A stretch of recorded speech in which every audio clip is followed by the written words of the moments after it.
Bismillahirrahmanirrahim. Assalamualaikum warahmatullahi wabarakatuh. Saya Dika Safari Ramadan. Pada kesempatan ini saya akan mencoba menjelaskan mengenai aspergillosis atau infeksi jamur aspergillus pada manusia. Baik, sebagai pendahuluan, seperti yang kita ketahui, aspergillosis adalah penyakit yang disebabkan oleh infeksi jamur aspergillus. Spesies aspergillus banyak tersebar di lingkungan, terutama dapat dijumpai di lingkungan yang hangat, basah, dan lembab. Sisa-sisa makanan seperti roti juga banyak dapatkan adanya pertumbuhan jamur aspergillus. Aspergillus merupakan jamur berfilamen yang memiliki spektrum infeksi yang luas, diantaranya berupa reaksi hipersensitivitas, infeksi paru kronis, infeksi akut yang mengancam jiwa. Sampai saat ini diketahui terdapat 250 spesies aspergillus di dunia ini. Namun datanya hanya kurang dari 40 spesies aspergillus yang dapat menyebabkan infeksi pada manusia.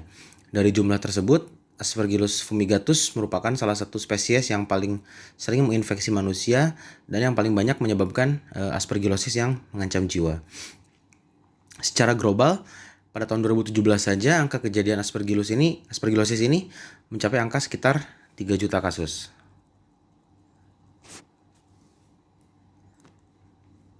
Baik, secara definisi seperti yang sudah dijelaskan sebelumnya, aspergillosis adalah penyakit yang disebabkan oleh infeksi jamur aspergillus. Aspergillosis bisa menyerang berbagai organ di tubuh manusia seperti paru, sinus, maupun kulit. Namun pada kesempatan ini akan saya coba jelaskan mengenai infeksi aspergillus pada paru, yaitu yang merupakan infeksi aspergillus paling sering ditemukan pada manusia. Secara garis besar, Aspergillosis diklasifikasikan berdasarkan penyakit yang mendasarinya, yaitu dikelompokkan menjadi aspergilloma, aspergillosis bronchopulmonar alergi atau ABPA, aspergillosis paru kronis atau CPA, dan aspergillosis paru invasif atau IPA. Nah, di sini penyebab aspergillosis yang paling sering yaitu Aspergillus fumigatus, diikuti oleh Aspergillus niger, Aspergillus terreus. Sementara penyebab yang cukup jarang yaitu Aspergillus flavus, Aspergillus clavatus, dan Aspergillus ustus. Oke, sedikit membahas mengenai etiopatogenesis dari aspergillosis. Berikut adalah siklus hidup dari Aspergillus hingga bisa menyebabkan penyakit pada manusia. Aspergillus berkembang biak secara seksual dan aseksual. Di sini perlu dipahami bahwa Aspergillus ini berkembang biaknya melalui dua mekanisme, yaitu secara seksual dan aseksual. Oke, siklus hidup Aspergillus di lingkungan dimulai dengan memproduksi spora conidia secara aseksual. Jadi perkembangan biakan pertama yang dilakukan oleh Aspergillus adalah secara aseksual, yaitu pada substansi yang tentunya menguntungkan bagi jamur dengan suhu optimal minimal 25 derajat Celcius hingga 40 derajat Celcius. Kemudian conidia tersebut berkembang menjadi sel vegetatif, di mana sel-sel tersebut berkembang menjadi mycelium hifa dan bercabang secara dikotomis membentuk aerial hival stalk. Oke, aerial hival stalk ini kemudian berkembang menjadi conidiopor. Conidiopor kemudian tumbuh membentuk trigomata yang mulai menghasilkan spora conidia. Nah, ini merupakan spora hasil dari proses seksual.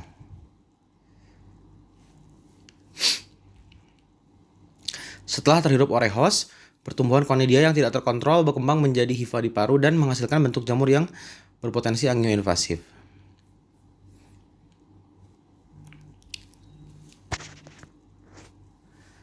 Oke, di sini dibahas spektrum dari aspergillosis. Pada bagian ini dapat dilihat bahwa kotak yang di sebelah kiri menunjukkan faktor resiko yang dimiliki oleh host, sementara kotak yang sebelah kanan adalah bentuk manifestasi dari aspergillosis itu sendiri. Pada host yang normal dengan imunitas yang baik tanpa adanya penyakit bawaan, invasi aspergillus tidak akan menyebabkan kolonisasi jamur yang nantinya berkembang menjadi penyakit. Sedangkan pada host yang memiliki faktor risiko penyakit paru kavitas seperti TB, infeksi Aspergillus dapat berkembang menjadi Aspergilloma.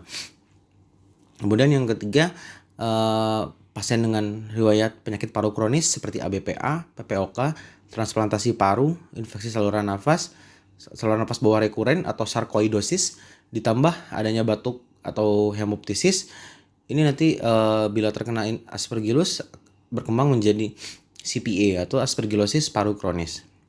Kemudian untuk yang berikutnya, pasien host dengan imunokompromis atau memiliki salah satu dari hal berikut seperti PPOK, sirosis hati, terapi steroid jangka panjang, influenza H1N1, perawatan ICU jangka panjang. Ini jika terinfeksi Aspergillus dapat berkembang menjadi aspergillosis paru invasif atau IPA. Namun apabila pasien memiliki faktor resiko berupa asma atau cystic fibrosis dengan eosinofil darah lebih dari 500, ini kemungkinan besar akan berkembang menjadi aspergillosis bronchopulmonar alergi atau ABPA. Nah, kita akan membahas masing-masing bagian dari aspergillosis yang tadi saya sebutkan. Yang pertama adalah aspergillosis bronchopulmonar alergi atau ABPA. ABPA adalah salah satu bentuk aspergillosis di mana terjadinya peradangan paru yang ditandai dengan adanya infiltrat paru dan adanya bronkiektasis. Kunci utama yang membedakan ABPA dengan bentuk aspergillosis lain yaitu ABPA timbul pada pasien yang memiliki riwayat atopi. Nah, di sini ABPA paling sering dijumpai pada pasien dengan adanya asma atau cystic fibrosis. Pada kondisi ini,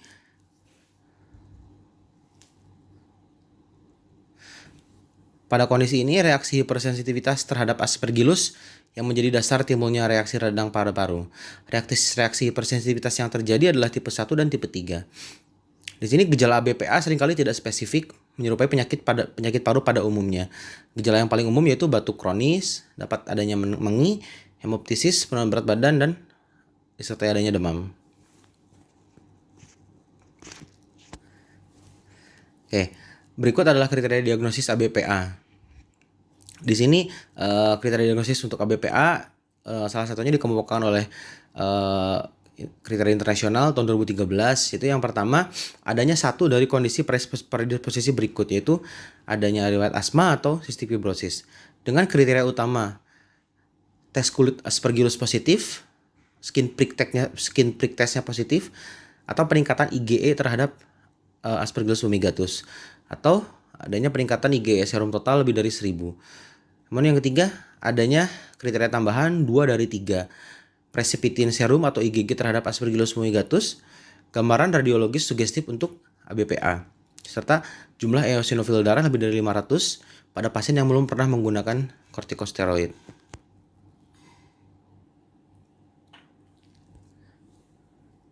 Oke, yang kedua adalah aspergillosis paru kronik atau CPA. Di sini CPA biasanya menyerang pasien imunokompeten dengan perubahan struktur paru yang sudah ada sebelumnya. Jadi yang menjadi ciri khas CPA ini yaitu pasien sudah memiliki kelainan struktur paru sebelum adanya infeksi dari Aspergillus. CPA ditandai dengan perjalanan klinis yang lamban, kronis, dan peradangan minimal. Gambaran klinis mulai dari penurunan berat badan hingga munculnya batuk produktif kronis, hemoptisis, dan gambaran nodul pada fototoraks setidaknya selama 3 bulan. CPA biasanya sedikit atau bahkan tidak ada bukti adanya infeksi parenchyma. Oke, ini mungkin yang sering kita dengar yaitu adalah Aspergilloma. Aspergilloma merupakan salah satu manifestasi dari aspergillosis paru kronik atau CPA. Pada Aspergilloma, hifa Aspergillus berkembang di dalam rongga paru yang sudah ada sebelumnya. Nah, ini biasanya yang paling sering dikarenakan adanya infeksi TB yang menimbulkan adanya kavitas.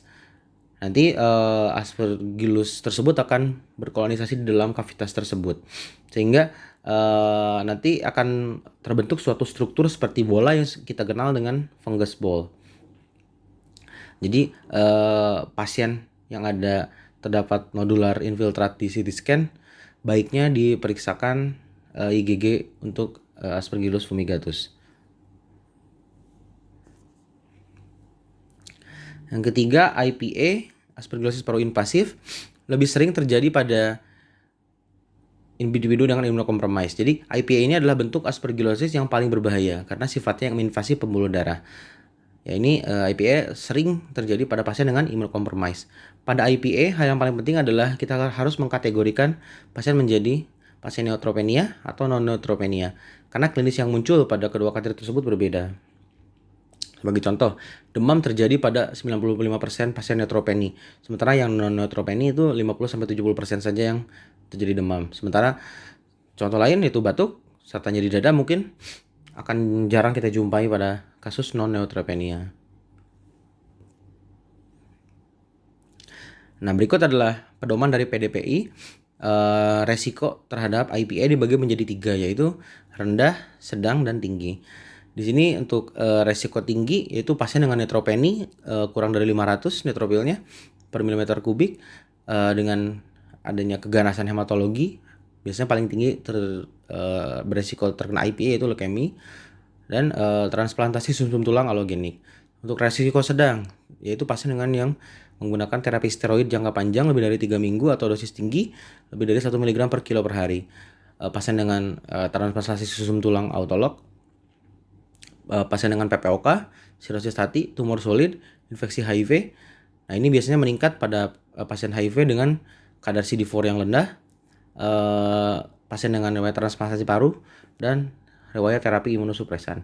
Nah, untuk resiko rendah yaitu pasien dengan luka bakar derajat 3, transplantasi organ solid, hati, ginjal, kemudian menggunakan terapi steroid kurang dari 7 hari, perawatan di ICU lebih dari 21 hari, malnutrisi, pasca operasi jantung, serta riwayat near drowning. Nah, berikut adalah kriteria diagnosis IPA menurut PDPI. IPA dikelompokkan menjadi possible, probable, dan proven. Pasien dikatakan possible IPA apabila possible dikatakan possible IPA apabila didapatkan adanya lebih dari satu kriteria, ada kriteria pada host dan kriteria klinis. Di sini kriteria host yaitu neutropenia lebih dari 10 hari, kemudian penerima stem cell transplantation, penggunaan steroid lebih dari 3 minggu, mendapat terapi imunosupresan, imunodefisiensi berat terkait genetik. Disertai adanya gambaran kriteria klinis yaitu pada CT scan didapatkan lesi padat berbatas tegas dengan atau tanpa adanya halo sign, crescent sign maupun kavitas.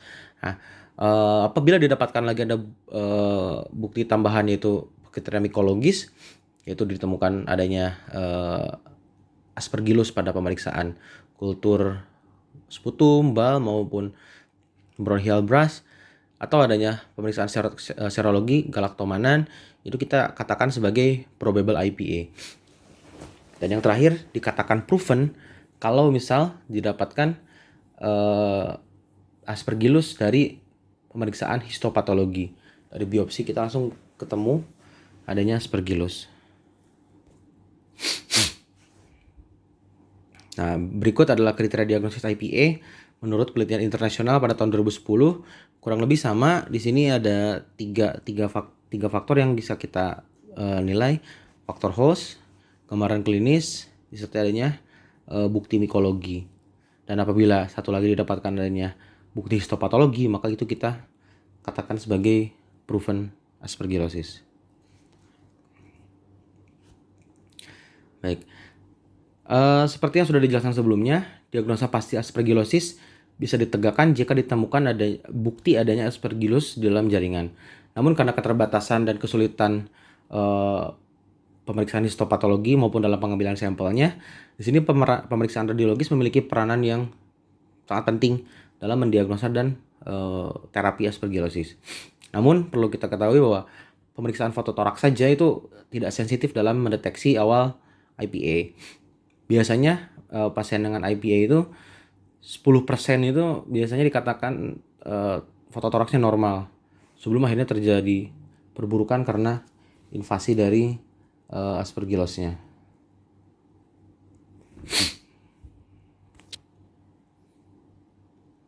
Oke, kita akan bahas satu-satu pemeriksaan radiologis untuk Aspergillosis. Yang pertama untuk ABPA. Jadi untuk ABPA di sini gambaran radiologis ABPA berdasarkan stadiumnya.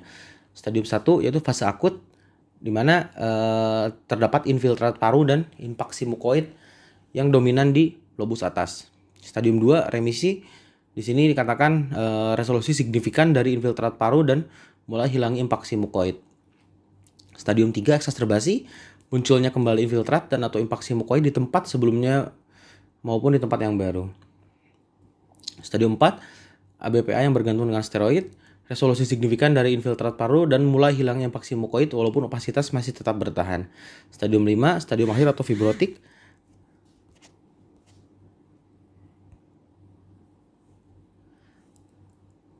Di sini munculnya bronkiektasis, fibrosis paru, hipertensi pulmonal.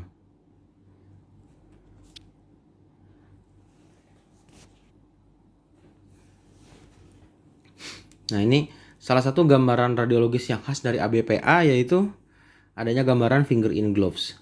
Kemudian pada gambaran CT scan biasanya kita akan dapatkan berbagai bentuk bronkiektasis. Itu yang paling sering tipe yang sakular. Nah, ini untuk foto CXR di atas kita bisa lihat adanya suatu gambaran finger in gloves. Nah, ini pada gambaran di bawah kita bisa lihat berbagai jenis bronkiektasis pada pasien dengan ABPA. Oke, yang berikutnya adalah CPA.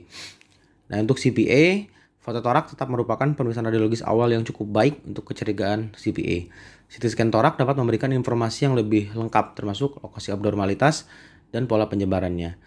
Gambaran radiologis pada CPA merupakan gabungan dari temuan penyakit yang mendasari CPA dan perubahan yang terjadi karena infeksi dari Aspergillusnya itu sendiri. Gambaran CPA dapat berupa unilateral atau bilateral, area konsolidasi di mana nantinya konsolidasi tersebut akan membentuk kavitas berdinding tebal. Nah, di sini di gambaran CT scan dapat dilihat adanya suatu konsolidasi dari alveolar. Berikutnya adalah aspergilloma. Aspergilloma ini termasuk salah satu manifestasi dari CPA. Nah, di sini pada foto toraks didapatkan adanya massa bundar yang solid dengan adanya kavitas. Terdapat gambaran monodesign. Nah, itu apa itu monodesign? Monodesign adalah suatu gambaran terdapatnya suatu fungus ball yang bergerak jika pasien berubah posisi. Oleh karena itu, jika kita curiga pasien dengan aspergilloma, kita dapat pemeriksaan CXR apelateral sertai pemeriksaan tambahan yaitu LLD. Untuk pada gambaran CT scan didapatkan juga ada aspergilloma di post-capacitis TB, adanya fungus ball di dalam kavitas. Berikutnya adalah IPA. Gambaran radiologis pada CT scan torak berbeda berdasarkan jumlah neutropil pada pasien. Tanda-tanda khas IPA termasuk tanda halo atau tanda bulan sabit sering dijumpai pada pasien neutropeni. Sedangkan infiltrat atau konsolidasi non-spesifik biasanya kita jumpai pada pasien yang non-neutropeni. IPA menjadi sulit untuk didiagnosis terutama pada pasien non-neutropeni, di mana presentasi klinis dan tanda-tanda radiologis sebagian besar atipikal. Temuan awal pada CT scan torak aspergillosis paru invasif adalah adanya GGO di sekitar dodol paru yang disertai adanya tanda halo dan dijumpai adanya air crescent sign. Nah, berikut adalah gambaran radiologis dari IPA. Pada gambaran yang didapatkan pada gambar atas, itu yang 3 di atas, bisa kita jumpai adanya tanda halo. Tanda halo ini adalah pada dasarnya suatu proses di mana Aspergillus yang infeksi jaringan paru membentuk nodul, kemudian mengalami proses invasi ke pembuluh darah sehingga terjadi proses peradangan dan perdarahan, sehingga pada tampilan radiologis seperti tanda halo. Jika kita menemukan tanda halo, bisa dipastikan bahwa terjadi angioinvasif. Nah, pada gambar yang kedua, yang di bawah, di sini tampak adanya suatu air crescent, yaitu adanya udara di dalam lesi yang baru terbentuk saat infeksi Aspergillus terjadi.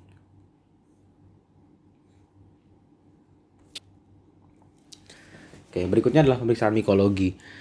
Mikologi sangat berguna untuk menegakkan diagnosa aspergillosis. Beberapa pemeriksaan dapat dilakukan. Yang pertama, pemeriksaan kultur dari cairan bal dan biopsi, kemudian imunodeteksi komponen dinding sel galaktomanan dalam serum, bal maupun urin, kemudian deteksi komponen dinding sel 1,3 beta deglukan BDG melalui aktivasi faktor G dalam serum, deteksi pseudopores spesifik Aspergillus dalam bal atau urin, Deteksi protein dinding sel spesifik Aspergillus melalui uji perangkat aliran lateral atau LFD. Dan yang terakhir, deteksi DNA spesifik Aspergillus melalui PCR dan dalam darah. Oke, berikutnya adalah histopatologi. Seperti yang tadi sudah dijelaskan berkali-kali bahwa histopatologi adalah gold standard yang kita gunakan untuk mendiagnosa Aspergillus. Seperti yang tadi dikatakan oleh pedoman PDPI, jika didapatkan hasil positif dari histopatologi, maka diagnosa aspergillosisnya adalah proven atau terbukti aspergillosis. Namun kembali bahwa pemeriksaan histologi ini jarang dilakukan karena sifatnya invasif. Biasanya kita dapatkan adanya suatu hifa bercabang di bagian jaringan yang dibiopsi. Kemudian secara gambaran nanti aspergillosis ini berbentuk sudut tajam kurang dari 45 derajat, bercabang, dan hifanya bersepta. Nah ini histopatologi untuk kasus ABPA, Aspergillosis bronchopulmonar alergi. Biasanya kita jumpai impaksi mukoid pada bronkiolus yang terdiri dari mukus dan sel-sel inflamasi eosinofil dominan yang dikenal sebagai mucinous alergi. Bronchogenic granulomatosis yang terdiri dari inflamasi saluran nafas dengan granulomatos nekrosis sentral, infiltrasi inflamasi yang padat dengan eosinofil dominan dapat dijumpai pada kondisi lain seperti infeksi non-fungi, keganasan maupun autoimun. Dan di sini biasanya HIV jarang ditemukan. Yang kedua adalah gambaran histologi dari CPA. Di sini karakteristik khas berupa lesi kavitas dengan fungus ball. Dinding kavitas berupa ulcerasi superficial dengan jaringan granulasi, inflamasi granulomatosis atau dijumpai metaplasia epithelial squamous. Fenomena Splendor-Hoepli di mana adanya deposisi dari kompleks antigen antibodi dan debris dari sel-sel inflamasi pejamu menghasilkan material menyerupai eosinofil amorf yang diselubungi micelia. Yang ketiga adalah IPA. Di sini dapat kita jumpai adanya pneumonia nekortik dengan area perdarahan dan inflamasi akut granulomatosis. HIV dan fungi menutupi lumen arteri pulmonal yang berkaitan dengan area yang terinfeksi. Baik, masuk ke tata laksana. Di sini antifungi yang digunakan untuk pengobatan aspergillosis terdiri dari 3 kelas antifungi, yaitu 2 diantaranya menargetkan ergosterol, yaitu golongan amphotericin B dan azol. Sementara yang agen ketiga menargetkan sintesis beta 1,3 glukan yang merupakan komponen utama dari dinding sel jamur, yaitu golongan ekokandin.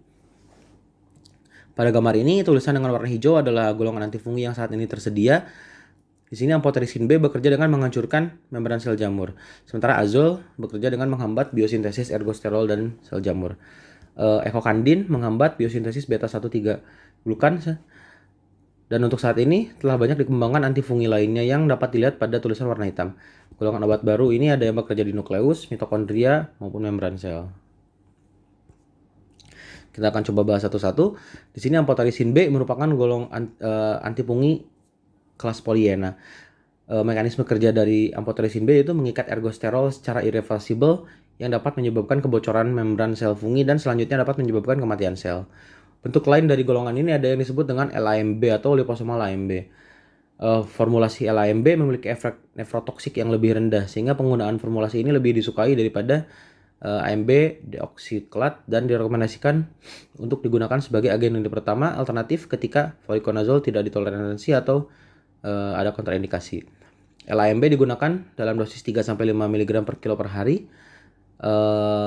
Jika beberapa penelitian juga dapat mengatakan bahwa bisa diberikan hingga dosis 10 mg per kilo, namun dikatakan efek toksisitasnya lebih tinggi. Berikutnya adalah azol. Di sini mekanisme kerja azol yaitu menghambat sitokrom P450 yang dapat menghalangi konversi lanosterol menjadi ergosterol. Azol bekerja dengan menghambat pertumbuhan dan replikasi sel jamur. Afinitas 14A demetilase dalam azol memberikan perbedaan masing-masing dalam aktivitasnya melawan organisme. Azol juga dapat menghambat beberapa enzim yang bergantung pada CYP yang mengarah ke efek samping yang relevan secara klinis dan potensi interaksi antar obat. Di sini kelompok azol yang sering kita jumpai, yaitu voriconazole, posaconazole, itraconazole, dan isavuconazole. Yang ketiga adalah ekokandin. Ekokandin berfungsi dalam menghambat pertumbuhan Aspergillus, namun ia bersifat fungistatik, bukan fungisidal. 3 jenis ekokandin saat ini yang tersedia untuk penggunaan klinis antara lain caspofungin, mikafungin, dan anidulafungin. Senyawa ekokandin berupa hexapeptid siklik yang bekerja sebagai inhibitor non-kompetitif yang merupakan enzim kunci untuk sintesis dinding sel jamur. Pada pedoman terbaru, caspofungin telah disetujui untuk terapi life saving pada pasien dengan IPA. Tapi kemanjurannya hanya 33% bila digunakan pada pasien dengan gangguan imunitas yang berat. Penggunaan mikafungin pada aspergillosis paru kronis sebagai terapi life saving dengan tingkat kelangsungan hidup 44% pada kelompok ini. Berdasarkan pada kekurangannya data dalam terapi primer, ekokandin tidak direkomendasikan sebagai agen lini pertama dan sebagai cadangan untuk kondisi life saving atau dalam kombinasi dengan kelas anti jamur yang lain.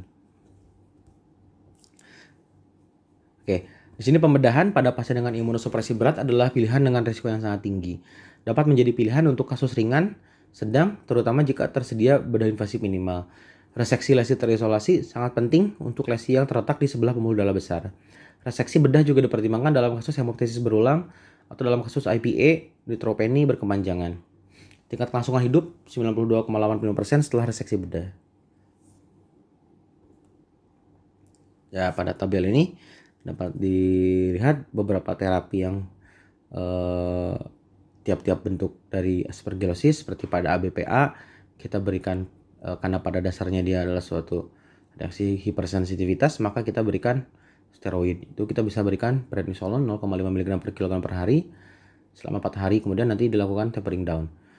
Kemudian aspergilloma ini tidak ada terapi. CPA kita berikan itraconazole atau voriconazole. IPA pun sama, kita berikan voriconazole dan bisa kita berikan isavuconazole. Prognosis untuk aspergillosis invasif tergantung pada lokasi infeksi, luasnya penyakit, dan faktor host. IPA yang tidak diobati memiliki mortalitas hampir 100%. Prognosis IPA pada sistem saraf pusat sangat buruk dengan perkembangan yang cepat dan kematiannya lebih dari 80%. Karena morbiditas dan mortalitas yang tinggi terkait IPA, perlu upaya berkelanjutan untuk menemukan cara untuk meningkatkan hasil pengobatan.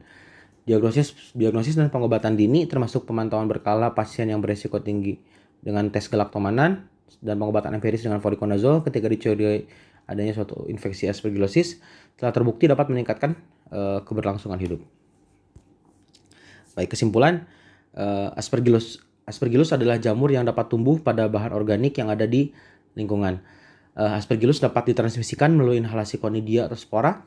Manifestasi klinis aspergillosis ditentukan oleh respon imun host terhadap Aspergillus spp dengan spektrum mulai dari inflamasi lokal seperti alergi, penyakit paru lokal, hingga kegagalan respon imun yang menyebabkan penyakit paru invasif dan penyebaran secara sistemik. Hingga saat ini, IPA tetap menjadi entitas yang paling berat dari spektrum ini dan dengan tingkat kematian yang tinggi meskipun telah dilakukan terapi yang optimal. Pada pasien dengan IPA, diagnosis dini dan identifikasi untuk profilaksis dapat menjadi hal yang sangat penting untuk meningkatkan keberlangsungan hidup. Sekian presentasi dari saya. Assalamualaikum warahmatullahi wabarakatuh.